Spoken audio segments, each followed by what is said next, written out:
నమస్తే నేను Kishore, welcome to magazine story. 3 రాష్ట్రాలు ఒక కేంద్రపాలిత ప్రాంతంలో ఎన్నికల ప్రక్రియ ముగిసింది. పశ్చిమ బెంగాల్లో మరికొన్ని విడతల పోలింగ్ జరగాల్సి ఉంది.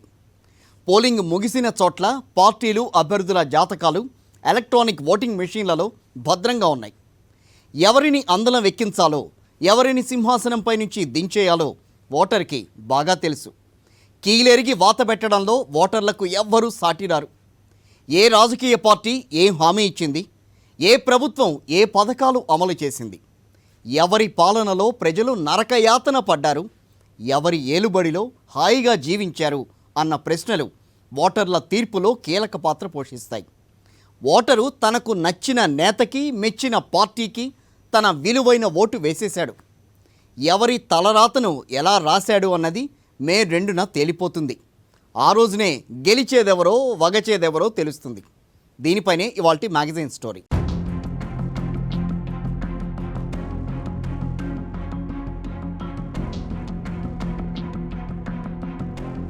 మూడు రాష్ట్రాలు ఒక కేంద్రపాలిత ప్రాంతంలో ఎన్నికలు ముగిశాయి. వివిధ పార్టీలు, స్వతంత్రుల జాతకాలు ఈవీఎంలలో నిక్షిప్తమై ఉన్నాయి. ఏ రాష్ట్రంలో ఎవరు జెండా ఎగరేస్తారో, ఎక్కడ ఏ పార్టీ చతికిలబడుతుందో, అంతిమంగా కాలర్ ఎగరేసేది ఎవరో, కోలుకోలేని షాక్ తగిలేది ఎవరికో, ఏ రాష్ట్రంలో ఎవరి రాజ్యం స్థాపితమవుతుందో, ఎక్కడ ఎవరి అంచనాలు తలకిందులవుతాయో అన్నీ ప్రశ్నలే. వీటన్నిటికీ సమాధానాలు దొరికేది మే 2నే. అప్పటిదాకా ఎవరి ఊహల్లో వాళ్ళు విజయోత్సవాలు జరుపుకోవచ్చు. మండు టెండలు పగ్గుమనిపిస్తున్నాయి. మరోవైపు కరకు కరోనా గజగజ వణికిస్తోంది. ఇంతటి భయానక వాతావరణంలోనూ ఓటర్లు చైతన్యంతో కదం తొక్కారు. తమిళనాడు, కేరళ, పుదుచ్చేరి రాష్ట్రాల్లో పెద్ద ఎత్తున జనం ఓటెత్తారు. అటు బెంగాల్, అసోం రాష్ట్రాలకు ఇంతవరకు జరిగిన పోలింగ్లోనూ ఓటర్లు ఉత్సాహంగానే పాల్గొన్నారు. ఓటర్లు తమ నిర్ణయాన్ని ఈవీఎంలలో దాచిపెట్టారు. ఇక దాన్ని ఎవ్వరూ మార్చలేరు. కోట్లాది మంది ఓటర్లు తమ మనసులోని తీర్పును చెప్పేసినట్లే. వందలాది మంది అభ్యర్థుల జాతకాలను ఓటర్లు ముత్యాల కోవలాంటి దస్తూరితో రాసేశారు.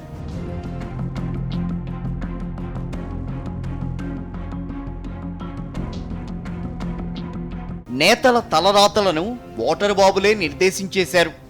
అయితే ఓటరు ఇచ్చిన తీర్పు తెలియాలంటే మాత్రం మే 2 వరకు ఆగాల్సిందే.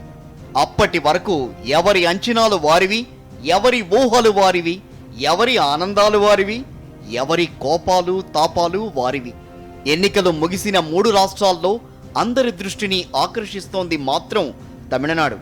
ద్రవిడ పార్టీల మధ్య భీకర పోరులో విజయకేతనం ఎగురవేసేది ఎవరు అనేది $1 కోటి ప్రశ్నే. తమిళనాడులో ఓ సాంప్రదాయం ఉండేది. ఓసారి డిఎంకేని గెలిపిస్తే ఆ తర్వాత ఎన్నికల్లో అన్నా డిఎంకేని గెలిపించడం అక్కడ రివాజుగా వచ్చేది. అయితే ఆ ఆనవాయితీ 2016 ఎన్నికల్లో కొనసాగలేదు. 2011 ఎన్నికల్లో తమిళనాట జయలలిత నాయకత్వంలోని అన్నా డిఎంకే అధికారంలోకి వచ్చింది.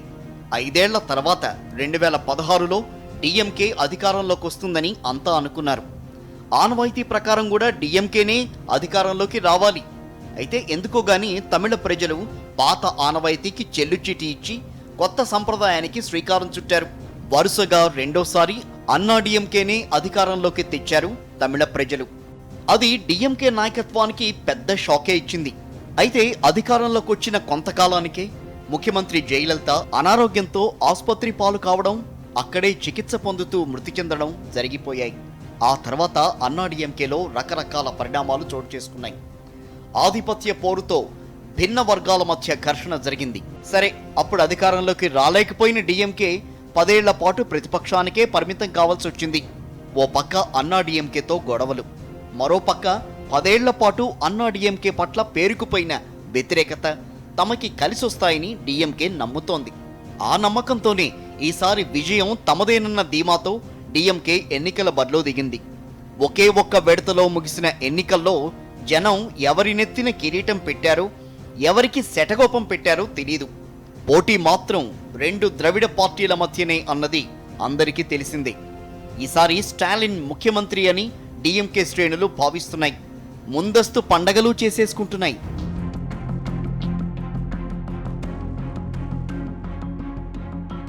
అన్నా డిఎంకే బీజేపీతో పొత్తు పెట్టుకుని ఎన్నికల బరిలో దిగింది. డిఎంకే కాంగ్రెస్తో జట్టు కట్టి ముందు కురికింది. సూపర్ స్టార్ రజనీకాంత్ రాజకీయాలకు దూరంగా ఉండిపోవడం, అన్నా డిఎంకేలో ఆధిపత్య పోరులో భంగపడ్డ శశికళ కూడా ఎన్నికలకు దూరంగా ఉండడంతో డిఎంకే విజయం నల్లేరుపై నడకే అంటున్నారు రాజకీయ పండితులు. రజనీకాంత్ అభిమానులకు ఎరవేసేందుకు కేంద్రంలోని బీజేపీ ప్రభుత్వం సరిగ్గా పోలింగ్కు కొద్ది రోజుల ముందే రజనీకాంత్కు దాదాసాహెబ్ ఫాల్కే అవార్డు ప్రకటించింది. భారీ ఎత్తున జరిగిన పోలింగ్ సరళిని అధ్యయనం చేసిన వారు మాత్రం ఈసారి డిఎంకేకి అధికారం రావడం ఖాయమని అంటున్నారు.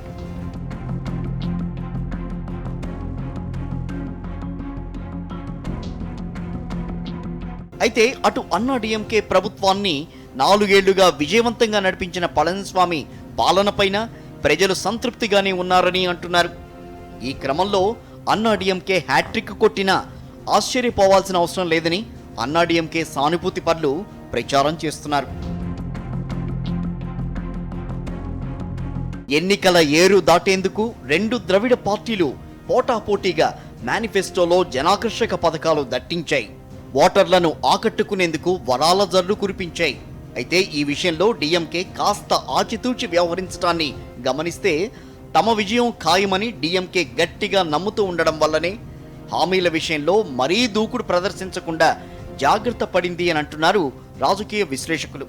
అదే అన్నా డిఎంకే అయితే హామీలు ఆచరణ సాధ్యమా కాదా అన్న ఆలోచన కూడా లేకుండా హామీలు గుప్పించేసిందని వారు అంటున్నారు.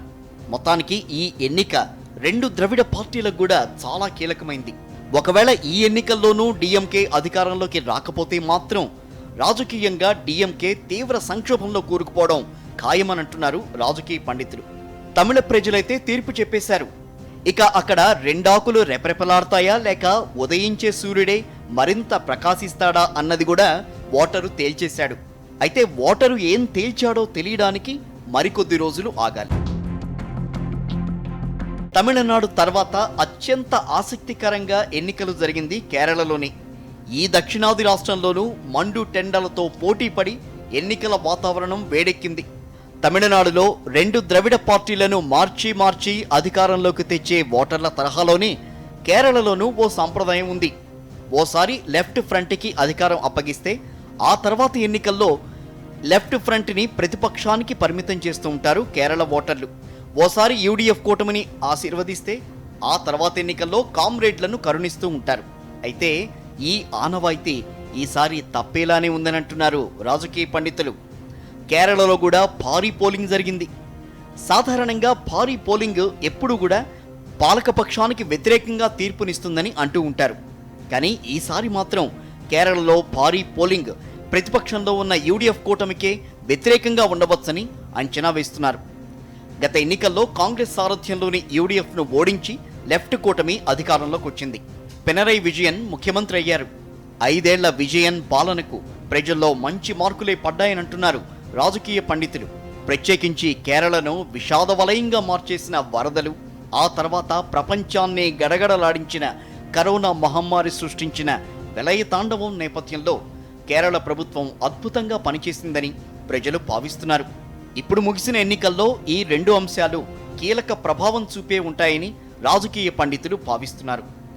సంక్షేమ కార్యక్రమాల అమలులో విజయన్ మానవతా దృక్పథంతో వ్యవహరించారని ప్రశంసలు దక్కాయి. నిజానికి విజయన్ ప్రభుత్వంపై గోల్డ్ స్మగ్లింగ్ మరకపడింది.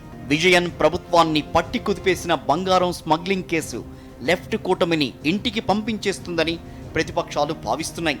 గత ఎన్నికల్లో ఓ సోలార్ కుంభకోణం ఊమెన్ చాందీ ప్రభుత్వాన్ని ఎరకాటంలోకి నెట్టేసింది. ఆ కుంభకోణమే కాంగ్రెస్ నాయకత్వంలోని యూడీఎఫ్ను ప్రతిపక్షానికి పరిమితం చేసింది. అదే ఇప్పుడు రిపీట్ అయి తీరుతుందని కాంగ్రెస్ గంపెడాసలు పెట్టుకుంది. ఇక నామమాత్రపు పోటీలో ఉన్న బీజేపీ తరపున మెట్రో శ్రీధరన్ ముఖ్యమంత్రి అభ్యర్థిగా బరిలోకి దిగడం ఓ ఫార్సులాని ఉందనంటున్నారు పరిశీలకులు. కేరళ ఓటరు మరి ఎవరిని కటాక్షించాడు? కామ్రేడ్లకే మరో అవకాశం ఇచ్చాడా లేక కాంగ్రెస్ని మనసారా ఆశీర్వదించాడా? మెట్రో శ్రీధరన్కు ఓ విజయాన్ని కరుణించాడా? ఏమో, ఇవన్నీ తెలియాలంటే మే 2 వరకు నిరీక్షించాలి, తప్పదు. ఎన్నికలైపోయిన ఈ 2 రాష్ట్రాలతో పాటు కేంద్రపాలిత ప్రాంతమైన పుదుచ్చేరిలోనూ ఓటరు తీర్పు రెడీ అయిపోయింది. పుదుచ్చేరిలో ఈసారి ఎన్డీఏ ప్రభంజనం ఖాయమని బీజేపీ భావిస్తోంది. అయితే పోలింగ్ జరిగిన తీరును గమనిస్తే ఓటరు ఏదో ట్విస్ట్ ఇచ్చాడని అనుమానిస్తున్నారు రాజకీయ పండితులు.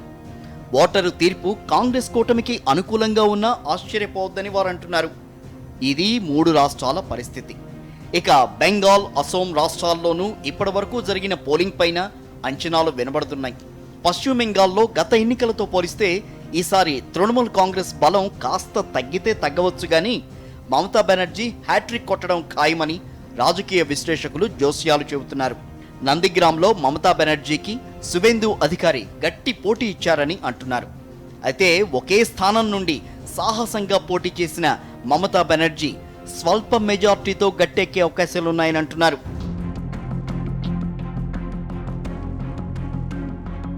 అసోంలో బీజేపీ కాంగ్రెస్ కూటమి మధ్య భీకర పోరే సాగుతోంది. ఖచ్చితంగా ఎవరిది పైచేయో చెప్పలేని పరిస్థితి. ఎన్నికలకు ముందు వివిధ సంస్థలు నిర్వహించిన ఒపీనియన్ పోల్స్కు అనుగుణంగానే ఎన్నికల ఫలితాలు ఉండవచ్చని అంచనా. తమిళనాడులో డీఎంకే భారీ మెజార్టీతో అధికారాన్ని చేజిక్కించుకోవటం ఖాయమని అంటున్నారు. అలాగే కేరళలో బొటాబోటీ మెజార్టీతో పినరై విజయన్ నాయకత్వంలోని లెఫ్ట్ ఫ్రంట్ ఎర్ర జెండా ఎగరేస్తుందని అంటున్నారు. అయితే ఒపీనియన్ పోల్స్ కానీ, సర్వేలు కానీ, విశ్లేషకుల అంచనాలు కానీ, జ్యోతిష్కుల జోస్యాలు కానీ సరదాగా కాలక్షేపానికే తప్ప అవే నిజాలవుతాయన్న గ్యారంటీ ఎప్పుడూ ఉండదంటున్నారు మేధావులు. ఓటర్లు తమ మనసుల్లో తమతో తాము సంఘర్షించుకుని నిర్దేశించిన తీర్పు విషయంలో ముందస్తు ఊహాగానాలు చేయడం సరైంది కాదని వారంటున్నారు. సో ఇక మే 2న ఓట్ల లెక్కింపు రోజు వరకు ప్రశాంతంగా ఉండి ఆ రోజే గెలిచిన వాళ్ళు సంబరాలు చేసుకోవచ్చని అంటున్నారు. ఓటరు ఒట్టి వెర్రిబాగులోడని చాలామంది నేతలు అనుకుంటారు. ఓటర్ను బుట్టలో పడేయడం చాలా తేలికని అనుకుంటారు. అటువంటి నేతలు ఒట్టి వెర్రిపప్పలని ఓటర్లు పదే పదే నిరూపిస్తూనే ఉన్నా కూడా నేతల ఆలోచన మాత్రం మారడం లేదు. పోలింగ్ సరళిని బట్టి కేరళ, పశ్చిమ బెంగాల్లో పాలకపక్షాలే మళ్లీ పాగా వేసే అవకాశాలు ఉన్నాయని రాజకీయ పండితులు. తమిళనాడులో సీన్ రివర్స్ అవుతుందని అంటున్నారు. అక్కడ 10 ఏళ్లుగా ప్రతిపక్షంలో ఉన్న డీఎంకేకి ఈసారి అదృష్టం కలిసొస్తుందని నిపుణుల అంచనా. పుదుచ్చేరిలో ఎవరు గెలిచినా పెద్ద తేడా ఏమీ ఉండదని అంటున్నారు. అసోం విషయానికి వస్తే కాంగ్రెస్, బీజేపీల మధ్యనే భీకర పోరు సాగుతుందని చెబుతున్నారు. ఇక పశ్చిమ బెంగాల్ పోలింగ్ మరికొన్ని విడతలు జరగాల్సింది. అన్నీ పూర్తయితేనే కానీ రాజు ఎవరో చెప్పలేమంటున్నారు మేధావులు.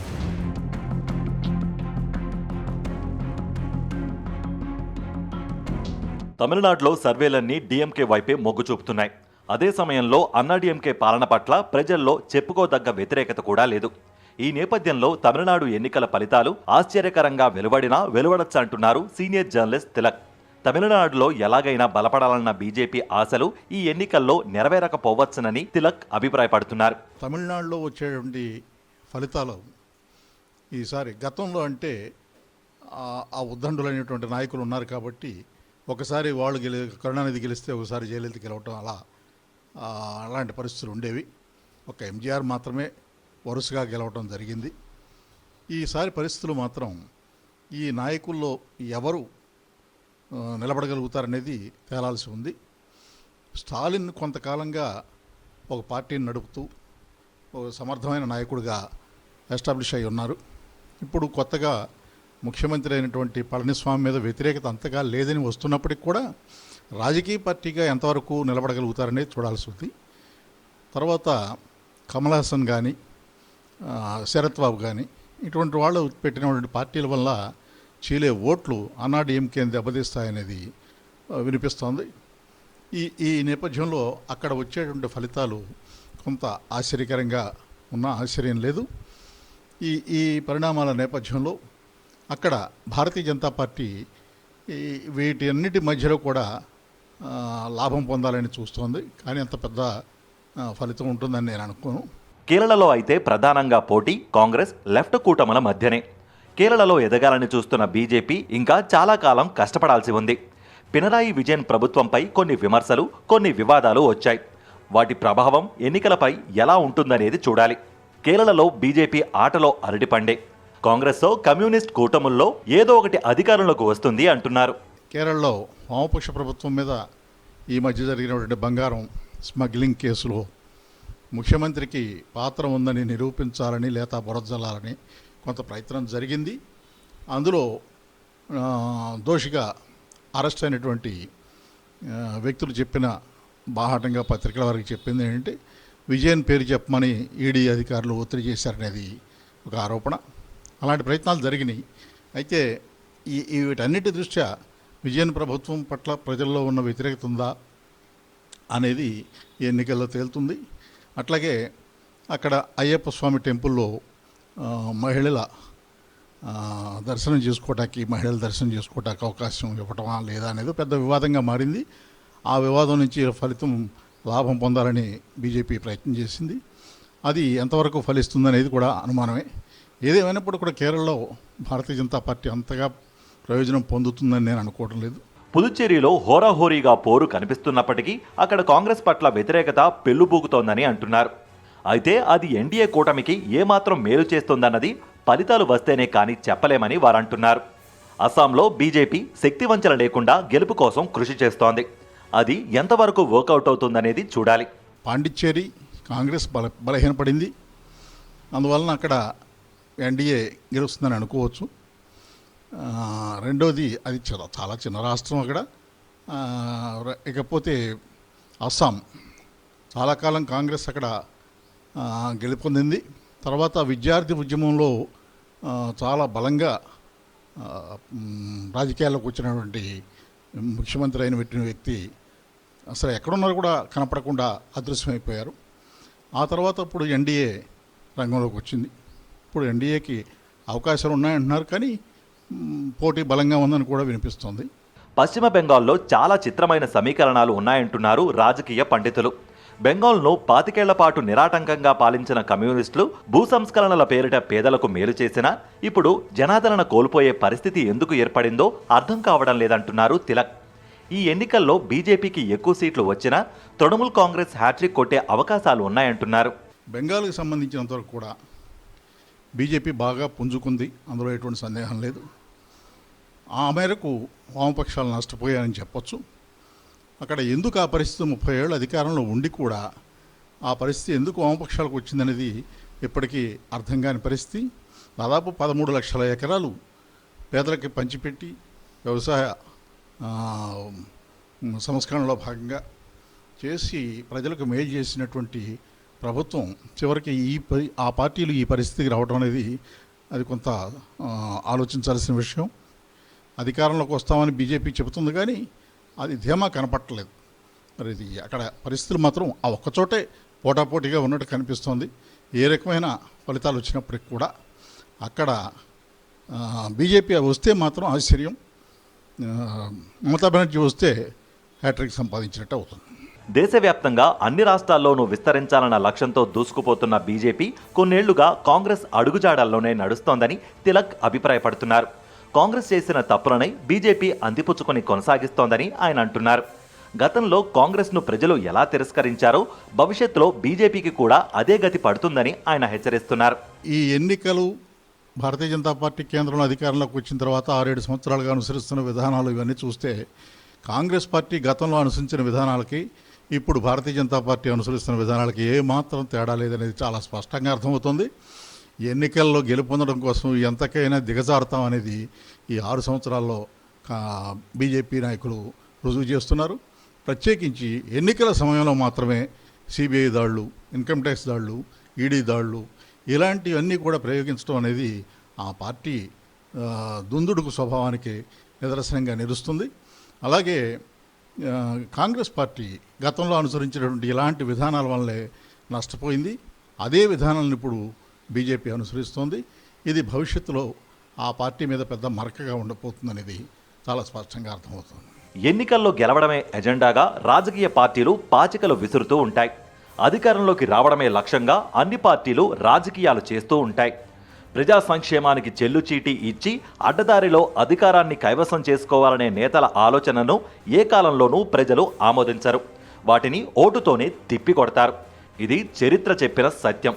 అయితే పార్టీలు, వాటి నేతలు మాత్రం ఈ వాస్తవాన్ని మర్చిపోతూ దెబ్బతింటూ ఉంటారు. 5 రాష్ట్రాల ఎన్నికల ఫలితాలు వెలువడ్డాక ఏ పార్టీ ఏ తప్పు చేసిందో అర్థమైపోతుంది.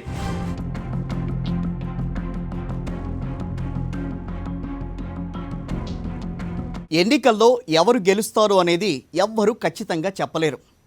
సర్వే రాయిళ్లు తమకు తోచిన పద్ధతిలో అంచనాలు వేస్తారు. మీడియా సంస్థలు తమకు తెలిసిన మార్గంలో అంచనాలు రూపొందిస్తాయి. రాజకీయ పార్టీలు ఇవే అంచనాలు వేసుకోవడానికి వేరే పద్ధతులు ఉంటాయి. ఎవరికి తగ్గ ఊహాగానాలు, లెక్కలు, అంచనాలు వారికి ఉండనే ఉంటాయి. అన్నీ కూడా యథాతథంగా నిజాలైపోయే అవకాశాలు ఉండవు. లాటరీ తగిలినట్టు కొందరి లెక్కల్లో సైంటిఫిక్ అప్రోచ్ లేకపోయినా నిజాలైపోవచ్చు. కొందరి లెక్కలు ఎంత పద్ధతిగా వేసినా ఢమాల్ అనొచ్చు.